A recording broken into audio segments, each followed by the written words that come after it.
Yeah, I think so, Mark. Good evening and welcome to Sober and Smiling. My name's Rob. I'm Dave. I'm Damon. I'm Jamie. And I'm Liam. So, as you can see, slight change tonight. It's our first video. Hopefully more to come. So, we're aware that people are asking for us to be on video, so connect to us. So tonight's episode is going to be sort of get to know. So rather than all of us, we're going to do one at a time, maybe monthly. One time. This one is going to be Nicholas here. He's going to do like a quick life story, and we're going to ask him questions, and we'll see how it goes. So I want to first put in that this isn't just like off the bat or an easy thing for any of us to do. Obviously, you've listened to us over audio, which is fine, but it sort of takes this up quite a notch, being on video, because as most people in recovery, that they like their anonymity, really.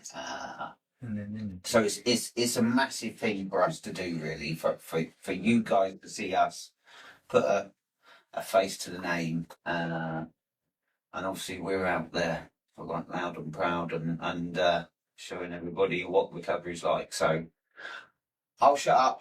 I'll hand it over to Nick, and obviously we'll just interrupt as we usually do. So away you go. Yeah, no problem. Hi everyone, I'm Nick and I'm an alcoholic. You- Sorry, wrong mention. Shouts out to us. Where to start? Where to start? 44, I'm originally from Loughborough, Leicestershire. Growing up, I can't say that I had any sort of grey areas in my upbringing. You know, two wonderful parents, wonderful brother.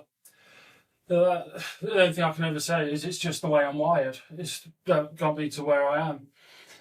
But my big vice was drinking. I dabbled with the odd drug every now and then, but it just wasn't my thing, if I'm honest. So start from the start. First started drinking when I was 13 years old. Started going out with my mates, drinking cider, stuff like that. And just going to the park, going in the woods. And the thing is, from sort of that age, I always looked older. I always looked a lot older than what I was. So I could go in I could literally buy beer. At the age of 13, I could walk in shops and buy beer and that. And that's how basically, well, a lot of it started with me, because people used to say, oh, you can go and buy beer and that. And to be fair, growing up, I was also a very nerdy kid. And I didn't have a heck of a lot of friends, but my family was all well known. They were all quite popular, and I always felt like I was kind of in the shadow a bit. So I suppose in a way there was also a little bit of I wanted a bit of acceptance. Yeah. And that. So, like I said, I used to go out and get the proper kids get beer and that. And after a while, I started knocking around with them, and I just got into it from there. Like the first thing I was drinking was like Lira Turbo White Cider. I'm talking how far back. You're talking the glass bottle stuff, when that bottle was so damn indestructible to smash, like in the brown bottle.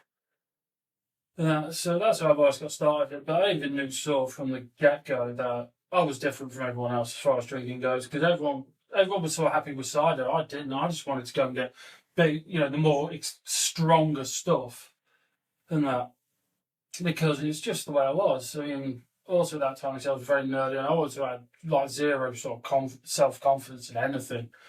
I always did, especially when it came to women and stuff like that. So did you? Did you know even back then that you were different, or you approached alcohol differently to all your mates? So did you know that you couldn't shut off, or did you know that? Did you see a progression? Because I knew at a very early age that I was an alcoholic. Even from sort of like 6 months in, I knew I was different and I wasn't the same as everybody else. Did you know? Did you have any inkling that you were different? Yes, in a way. Yes, in a way, because like I said, all my mates used to drink cider and that in the early days. And when I sort of got to like 15, 16, I started going out clubbing and that. So you drink sort of taste the vols. We're no longer knocking around on parks. We're starting to go clubbing. And the way it was all my mates would be drinking this is talking the era of Alco Pops and that, and they were all drinking shots and that. They'd all get the like Loki stuff. I'm sitting there buying like litres of Thunderbird, litres of fucking Bombers. So this drink was like 19%. And I was just sitting there necking it on the way down to the club and that. And at the time, I just thought it was a bit, macho thing. Look, I'm fucking drinking, stronger stuff than you and that. Come out, you all you pussies and all that sort of thing. At that time, I didn't. But as I progressed through my teens, I did sort of notice that, my drink, that from that, the progression was getting worse, was getting worse and more frequent. But yeah, so from us, like I said, we'll start, go from there. From about 16, started clubbing and that, and going to gigs, and even played a bit of rugby and used to go out with the lads and that afterwards. And I say it was up to when I got to the end of school, because to be fair, I fluffed school a lot. I really did not try my GCSEs. I always cracked the joke. My GCSEs were that good, I could spell dude with them. And that's actually the truth. And I just sort of flipped it. And then afterwards, I sort of realised, crap, I've got to go into the world of work now. So I'm like, oh, fuck, I don't really want to go into the world of work. So I decided, okay, screw it, I'm going to do college for a few years, do IT. So I went off to college, and I started to do some IT courses, just basically to keep from going to full-time employment if you want to do it. But even during them college years, when you go to college, which backed onto Loughborough University, there was always student parties and everything going off. And then you've got a lot of my mates who've gone off in different things, and they're like, clubbing at weekends on Thursdays and that.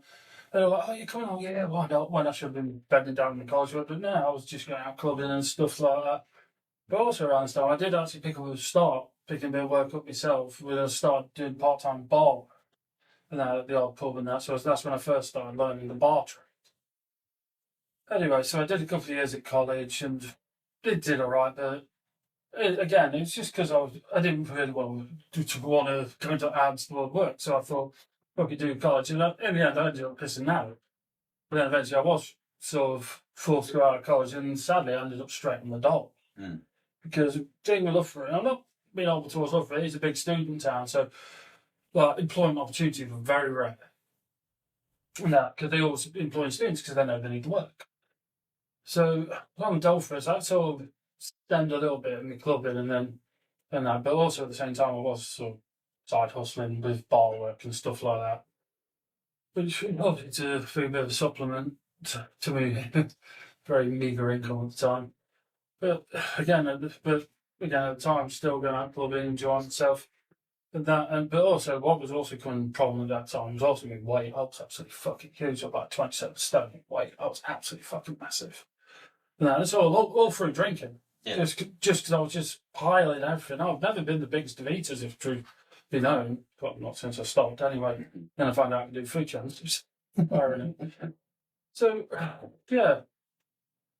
I put on all this weight. I was sort of in and out of work for ages. And then I remember when it was getting to a point where I was literally clubbing every sort of, if I was starting to go Wednesday, Thursday, Friday, Saturday, and that. And I remember when I was 19, I sort of said to myself, I don't know why, I sort of had this weird moment of clarity. And I was like, I'm going to have a fucking problem with this when I'm older. But then some of the other part of my brain came and went, oh, shut up, you great idiot. What are you talking about? You're 19 years old. You just go out and enjoy yourself. Stop being so fucking stupid.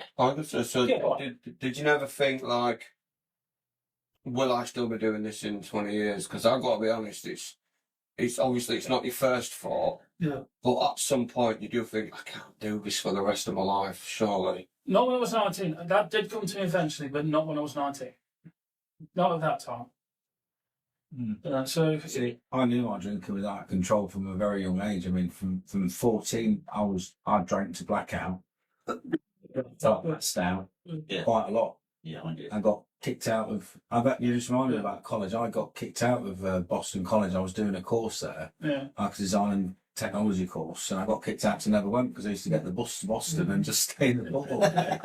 Like 17 years old, just staying there because there was a place called the Schnapps Bar. And it was like £1 a drink. I remember going I used to find something to sell, and go and sell it in a second-hand shop, and then that'd be my money to get on the piss all day. I mean, that's not normal, is it? No. 17 years old. I've been out college twice, mate, honestly.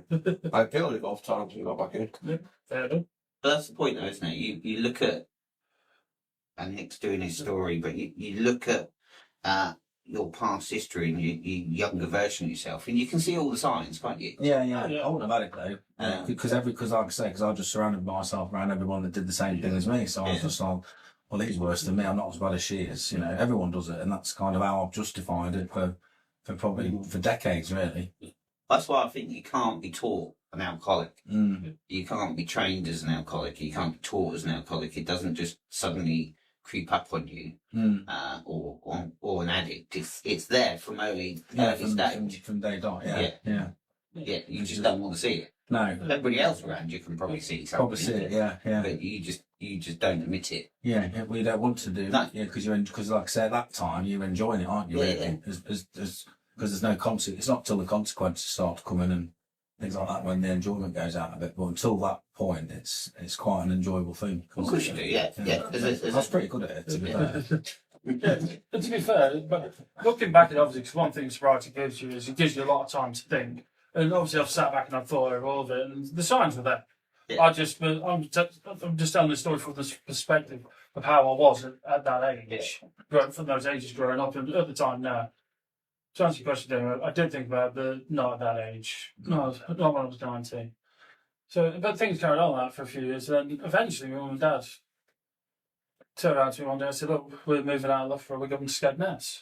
They said, "You can if you can stay if you want, but or do you want to come?" But at the time, I really had nothing going for me. So I thought, okay, why not take the plunge? And we moved up to Skeg, and okay, we're getting off the best starts, but that we sort of come in the off season and that, and I found it hard to get work from the start of that. So what I actually did in that time, and the drinking was still sort of steadily there. But one thing I did in that time was I actually got a gym membership. And I actually lost within 18 months. I dropped, what was it? I remember 14 stone in 18 months. And after that, I felt great. I still drank, but I'd literally reduced it to like 4 pints on a Friday, 4 pints on a Saturday, nothing else. I got myself in this regime, and it did me well. I got confidence, and that for the first time in my life, I actually had this bit of confidence about it. It's great. Anyway, so that was happening. I actually got a job. First thing, okay, bingo, I'm bothered. It was employment. And as I was going through that, I obviously started work, feeling by myself, got a bit more money. Now I'm starting to go out with some of my workmates out on the weekends and that. And it was good. I wasn't exactly going mental on the drink. I sort of slowed myself down because of my exercise routine. But I did it for a year, and I'll be honest, I got bored of it after a year, and I thought, sod it, I need a job change. And I ended up going into my first real full-time proper bar job, which was great. I took to it like a took to water on apple to I don't know. Anyway, I took to it so quickly, and I picked it up, and before you know it, everyone's like, "Oh, yeah, brilliant!" So I actually felt like this is what I was meant for. This is great, and I started off well with it, and I didn't pick up. I was good for the start, but as time was going on, it slowly. I could feel myself because they gave me more responsibility, look after the keys and stuff like that, lock the place up.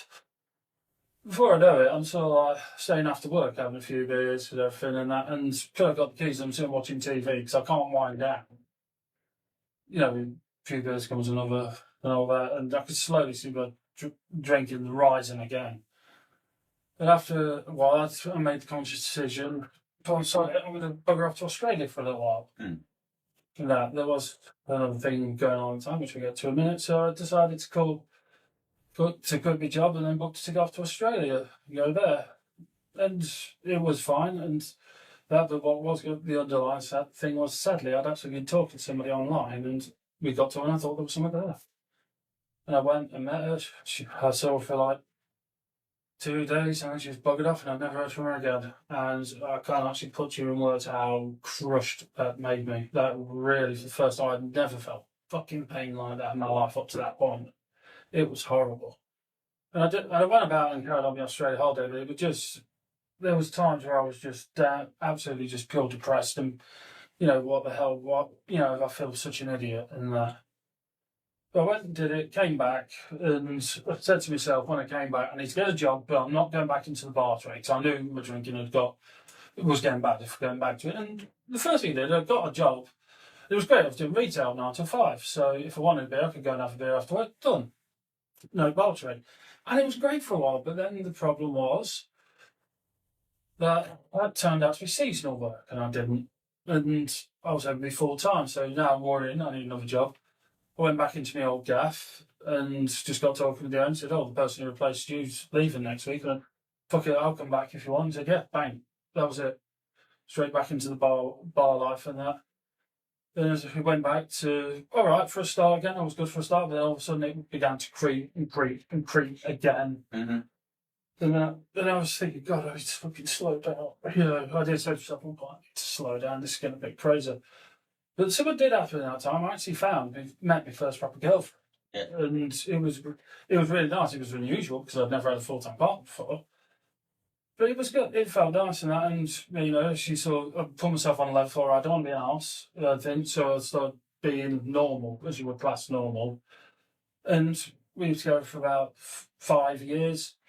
And we had a good time to that. But towards the end, we just drifted apart. There's no way for it. So did the drinking subside when you got in this relationship? It did for the start, and I was good for a while. But when I realised there was problems, like I said, this is the first time in my life I've been in a relationship. I did not know how to handle it, and as soon as I noticed there was problems and stuff like that, I just started fucking going real bad. I started just going hard, drinking and everything, and so it all went from a coping mechanism to start with to like the addiction. The addiction aspect began to creep in, no doubt. But that's what I mean. In the end, we amicably split. We just said, you know, that's it, because she went off and pursued a career in that, which brilliant. She's still doing well to this day, you know, and we still talk as friends. But I do look back on that, and I do say to myself, I did not fight for it at all. When it came to the end of it, I was so almost not happy, but it was like, oh God, it's over. I don't have to worry anymore. I put no effort or anything, no fight. I just was that lackadaisical, and that was a lot of it was through drink, because at the time I was just using drink to cloud the way it was. And to be fair, at that time I started. This is when I call it coming off the rails was become something. I was drinking quite badly. And in the end, I think the gaffer at work pulled me up about it, and that's when I was like, oh, fucking, I've got to stop. You know, got to calm it down. I did for a while, and I stuck it out for another year or so there. And then I made the decision to go to America. And to be fair, I went to America. There was no pretense or anything behind it. It was great. I had a great time there. I came back, and again, I said to myself, right, I'm not going back behind the bar. Fuck it, no. But then, and then when I came back, I got my old job at the bingo all back. Great again, another year. It was fine. So everything was reasonably fine then. Then I got offered another job, which was the money was too good. I couldn't turn it down behind the bar, and I did that there. And I was going to see see that out for the end of the year. Then I was going to go to New Zealand. But then at this time, I met my daughter's mom, and we got into a relationship quite quickly, and basically she became pregnant very quickly. And I went like, it scared me, because I always said I was not father material at all. I never really wanted it. That mean that awful and that, because I will get to that in a bit. I don't mean that awful. It was just because I was such a single man for so long. I had this single man's mentality that I always took with me, even to a degree when I was in my first relationship. It was still there. I was still quite selfish with a lot of my decisions and that. And being a mum, it scared me and that. But, I thought, no, Nick, you got a baby on the way. Let's, knuckle down, become the man, the father that she deserves. And we went through that, got stuff sorted and that, and then my daughter was born prematurely, about 12 weeks prematurely. And it was very hit and miss, because I was told, basically, I was told basically by the doctors that don't go to attack, she might not live. You don't even know how that feels to have a doctor saying that to you. And bless her, she turned 9 the other month, and she's wonderful. She's my little light of my life. She's everything that girl is to me. Anyway, we sort of got through that. She was in hospital for a long time. I was constantly back and forth from hospital, from work, and that. And it put a lot of strain on our relationship, and that. And then there was, and that. But also, there was a lot of other aspects in respect of my drinking was at this point my drinking got me nuclear.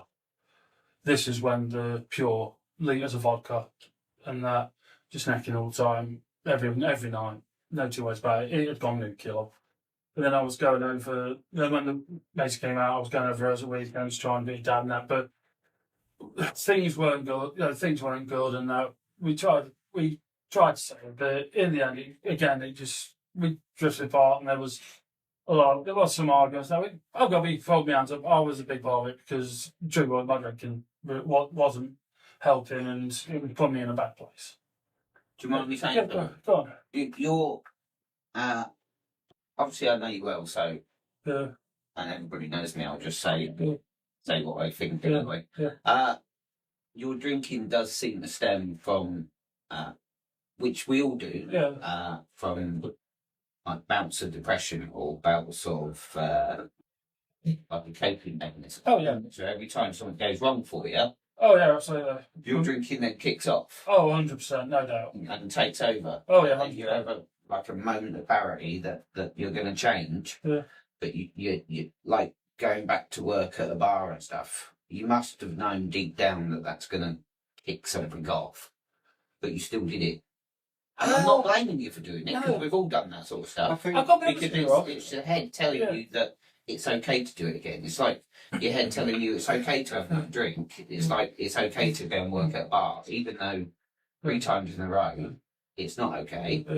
But yeah, we convince ourselves that it's going to be okay because I think addiction and mental health obviously go hand in hand. totally. Sometimes the job can do a lot for your self-esteem if you've been in a bad depression and no confidence, and sometimes it can be the lift that you think you need regardless of the job. It gets you out doing something. Yeah, it's true. I mean, a lot of it was a coping mechanism with me. Because, like I said, when I was a single man for too long, and when I started getting relationships and stuff, I just couldn't handle it. Yeah. It was just such a new prospect. Whereas people probably have steady girlfriends and that, you kind of get used to the stuff like what you expect in a relationship. I didn't. First time I got in a relationship, I was 26. Yeah. And I just couldn't cope with it. It was just a whole new world to me. I was like, when arguing and stuff, I was like, oh, okay, hell.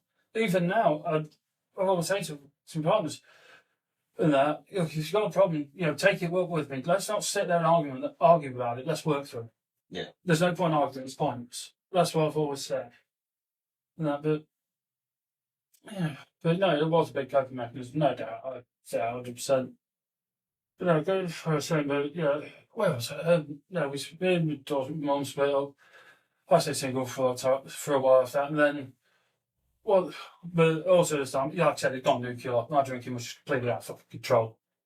2 litres of vodka a night, and I was just an absolute mess. And anybody knows me knows I work in a builder's yard, and things I'm operating heavy machinery. And I've took a job at a builder's yard when Maisie was just before Maisie was born, was a job that I've still got. And I'm operating heavy machinery, and I'm walking in a blackout mode, and who knows what I could have done. Yeah. I mean, at the time, I remember going on a forklift. My body's there, my brain isn't. It's like 11 o'clock. He goes, "There you go, wake up." And I'm like on this forklift, like, what am I doing here? Oh God, not again. Oh God, not again. What have I done? And that's what was going off. So it was out of control. Then I'll get speeding a little bit and get to the week from hell, but as I've affectionately called it. Started off also at this time. I took another bar job because as alcoholic thinking is so brilliant. I thought the best way to keep me out of the bar is to keep me working in one. Yeah. What a wonderful idea. Anyway, this week from hell started when on the Saturday, me and my daughter and my dad were blazing around about something. She said something to me and it really ticked me off. But to be fair, I deserved it. I was an arse. And then after that, on the Monday, I went to this bar job and I got sacked because basically I was drinking on the job. And then I spent the whole week pissed. And then at the end, by the end of the week, remember my brother tried talking to me, but then my dad rang me up and gave me a real fucking earful. And even then I didn't care. But then it was the Saturday And I remember I was just sort of working with this stupor, and I was just like, ugh. And I went and picked the bottle of vodka, took a sip of it, put it down, walked it, and I fucking cried my eyes out about 8 hours solid. I'm like, the fuck, how did I get here? What the hell have I done? What am I doing? And I always say, one person walked in that room, another walked out. Yeah. I'd made the decision there and then. Rock bottom had hit me, and I could not go any fucking lower. So I said to myself, that's it, I've got to do it. And I remember, obviously overnight, my brain's sitting there going to me, how the hell are you fucking done that? And that obviously wasn't. So the next night, I spoke to my parents that the 2 days later about it, told them I'm stopping drinking. They're like, yes, brilliant. But also at this time, I was kind of determined to see if I could do it myself, which didn't work. Which weren't working because I could feel the urge coming in. So I put a call in. I ended up, they said, oh, there's an AA meeting at Storyhouse tomorrow night. Yeah. So I went, and I remember going to my first meeting and walked in the room, and I was met by some lovely people. I remember them sitting there talking. I remember I worked on the first. Yeah. You didn't say that, did you? Literally, I walked in, I was like white as a sheet, sweating like a pig, and fucking shaking like a leaf. I looked like fucking Stay Puft Marshmallow Man. It was unbelievable. And I'll never forget, I walked in there, and then I sit there, and then they brought God the first, when my head was, oh, fucking with the happy clappers, what the fuck am I doing? And then, so I was like, all right, fair enough. So I'm sat there, listening to what everyone's saying, and they're coming out. So I'm saying, and the one thing they did, if they hadn't said this to me, I may have walked out, was look for the similarities, not the differences. And I was like, all right. And I did, that's how I listened. And I was slowly picking stuff up, even though my brain was still a bit fried, because I was still coming down off, I was still detoxing. Yeah. And it went all right until one guy got up halfway through and went, do you know what? I've got to go, guys. You like a bunch of miserable bastards. Then he looked at me and went, hey, mate, how you get the help you want? I'm like, cheers. Anyway, he said to me, and then, okay, I went in the best frame of mind, but I took enough out of it to know, I thought, right, despite the gossip, put all that to one side, there's something here. There's something here. I'm not in the best frame of mind. Tell you what, I'm going to fucking keep off the drink for a week, and I'm going to come back to another meeting and see if this is just a one-off. And I did. I kept off the drink for 1 week, and I went back the next week, and it was more or less the same. Obviously, better frame of mind. I was detoxed. I was thinking a bit straight, a bit better. Okay, the cravings was still there a bit. But again, the same thing happened again. I just sat after me and thought, you know what, this is where I need to be. This is where I need to be, and that's where my recovery journey has been ever since. So 6 years later. Just quickly, because we're nearly out of time. We've got a few minutes yet. Yeah, you've got questions. What makes that difference then? What? Because a lot of people go into meetings, and a lot of new people will go into AA or CA or NA or whatever, or smart meetings, and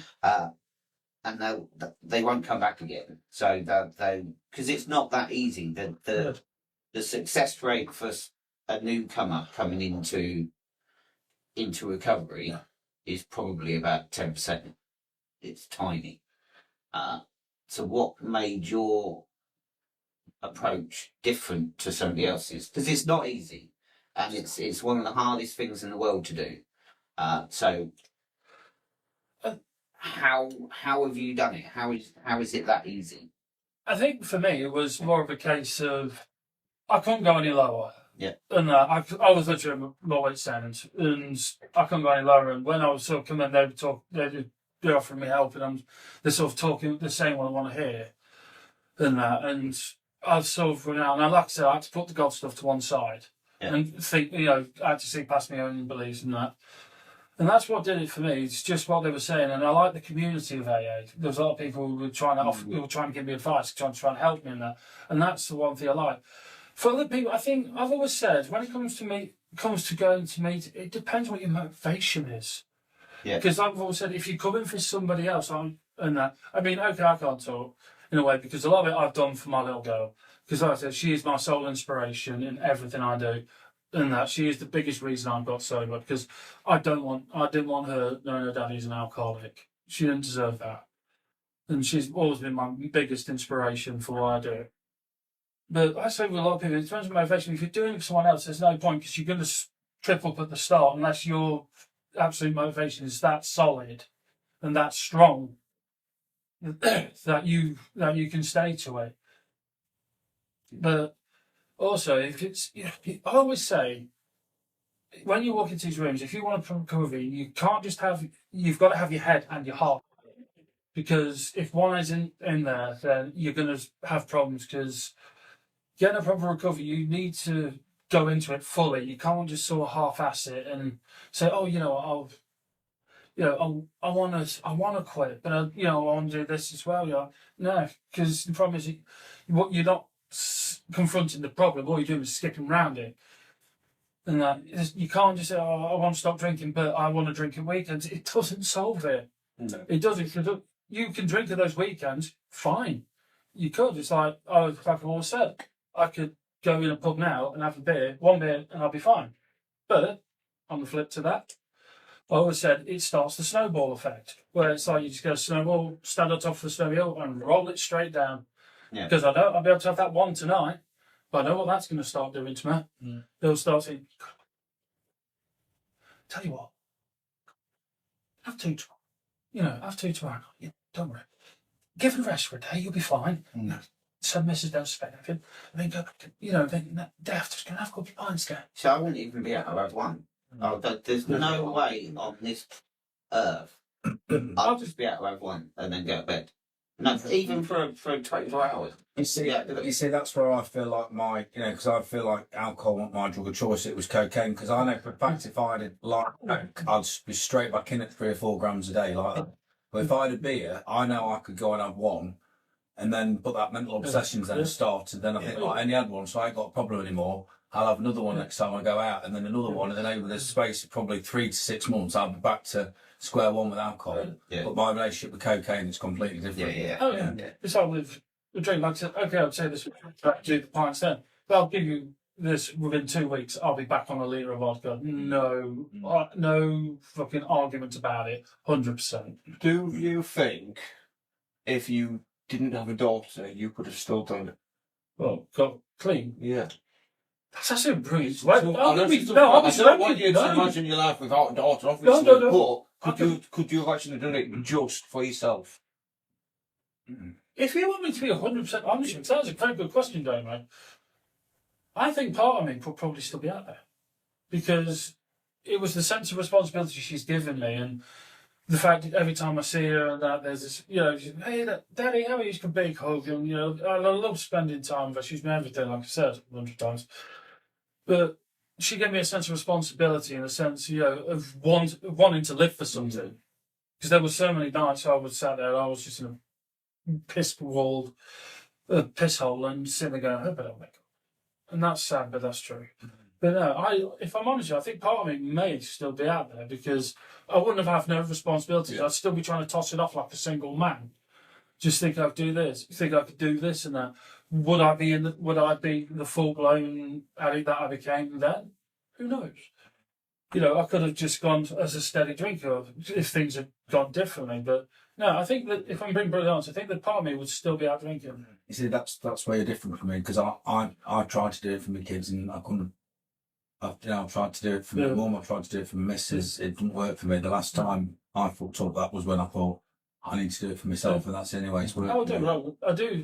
I did do it for myself as well. Because at the end of the day, if I didn't have the motivation to want it for myself, then then it would have been possible. It just wouldn't For possible. every addict, there's a moment of clarity. Oh yeah. AA and that lot call it a spiritual experience or whatever. Mm. But there's always at least one moment of clarity in an addict's life. And if you don't grab that option, and you don't really know what it is, and you don't wake up and go, right, this is it. If I don't grab this, then I'm not going to get it. Or if I grab this, then that's my life sorted for life. It doesn't work that way. But there is one time in every person's recovery that there is one moment of clarity where you do it for yourself, and you do it and you give it 1,000%. yours is obviously you've attached that to your daughters. Mine was something else. Yours would be something else. Yours would be something else. But You see, I think I've had that twice, because the second time I went into rehab, I mean, I was in a right mess, and I was, you know, and I was crying because I knew I was fucked and I couldn't get myself out of it. Yeah. But and then the second time, that was like when I knew it was down to me. But I think the difference was with those two times is that first time it was. I wanted the help and I wanted to stop, but thing is, I didn't know enough about the disease, because I just convinced myself that I only really had, although I was doing coke, I only convinced myself I had a problem with alcohol, because I wouldn't do the coke until I'd started drinking. So I thought, well, I ain't got an issue with that, because I don't touch that till I've had that. Yeah. Do you see what I mean? So, but I did have that thing, you know, I did feel so much better for asking for help that time. Yeah. And that was like I'm fucking done. But that clever fucker up there convinced me that you ain't got a problem with cocaine. It's any beer, you know. Yeah. You'll be all right on that. And that's obviously when it all went tits up again. and that's the main thing. Is knowledge. Knowledge. It's knowledge. Will Yeah. do it Yeah. for you. Right, we are just about out of time. So thank you everybody for listening and watching. Again, I can't stress this enough. It's a massive deal for Nick to share his story. Well done, Nick. So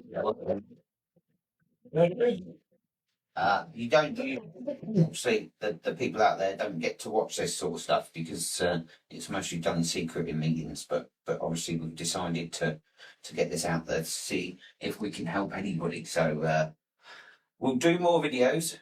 We will get them up and running because we know that they're more popular than the audio ones. So yeah, thank you everybody for listening. Please have a like and a share on the pages and keep watching. Thank you. See you next week. Thank Thank you. you.